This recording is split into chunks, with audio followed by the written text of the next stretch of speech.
Olá, meus amigos, Deus abençoe você, Deus abençoe sua casa, Deus abençoe toda a sua família e sejam todos bem-vindos ao nosso Diário de Fé. João capítulo 9, de 1 a 41. Naquele tempo, ao passar, Jesus viu um homem cego de nascença. Os discípulos perguntaram a Jesus: Mestre, quem pecou para que ele nascesse cego, ele ou seus pais? E Jesus respondeu: nem ele, nem seus pais pecaram, mas isso serve para que as obras de Deus se manifestem nele. É necessário que nós realizemos as obras daquele que me enviou, enquanto é dia. Vem a noite, em que ninguém pode trabalhar. Enquanto estou no mundo, eu sou a luz do mundo. Dito isso, Jesus cuspiu no chão, fez lama com a saliva e colocou-a sobre os olhos do cego. E disse-lhe: vai lavar-te na piscina de Siloé, que quer dizer enviado.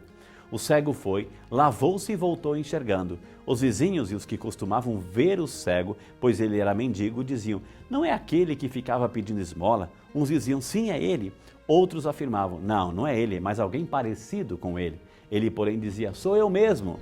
Então lhe perguntaram: como é que se abriram os teus olhos? Ele respondeu: aquele homem chamado Jesus fez lama, colocou-a nos meus olhos e disse-me: vai a Siloé e lava-te. Então fui, lavei-me e comecei a ver.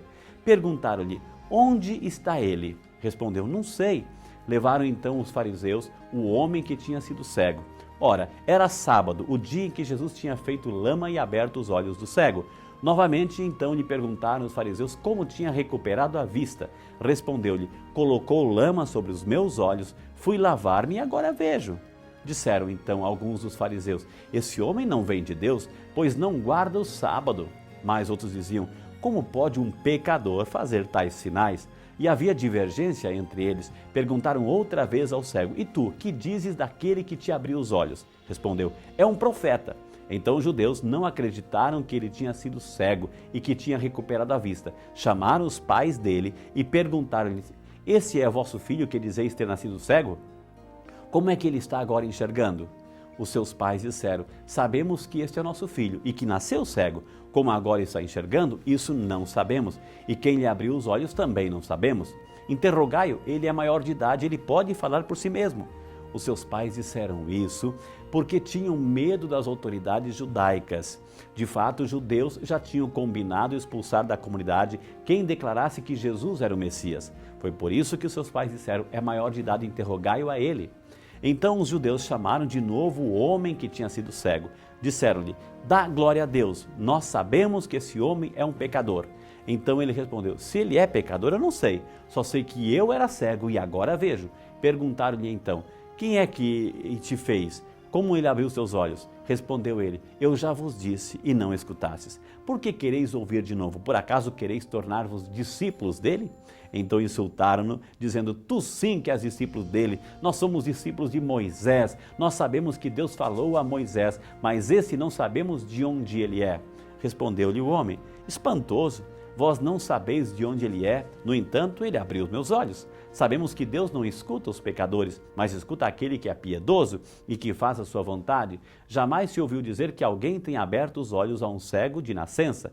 Se este homem não viesse de Deus, não podia fazer nada. Os fariseus disseram então: tu nasceste todo em pecado, estás nos ensinando.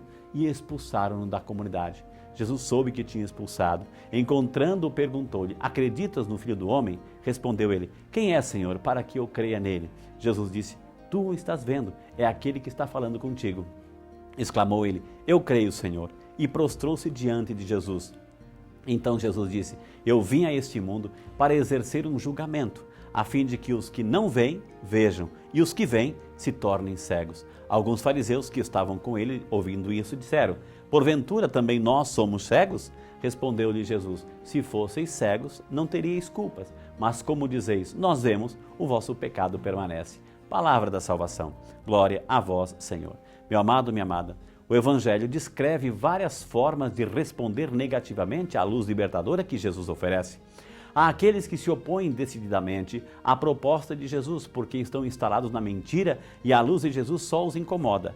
Há aqueles que têm medo de enfrentar as bocas, as críticas, que se deixam manipular pela opinião dominante e que, por medo, preferem continuar escravos do que arriscar ser livres. Há aqueles que, apesar de reconhecerem as vantagens da luz, deixam que o comodismo e a inércia os prendam numa vida de escravos.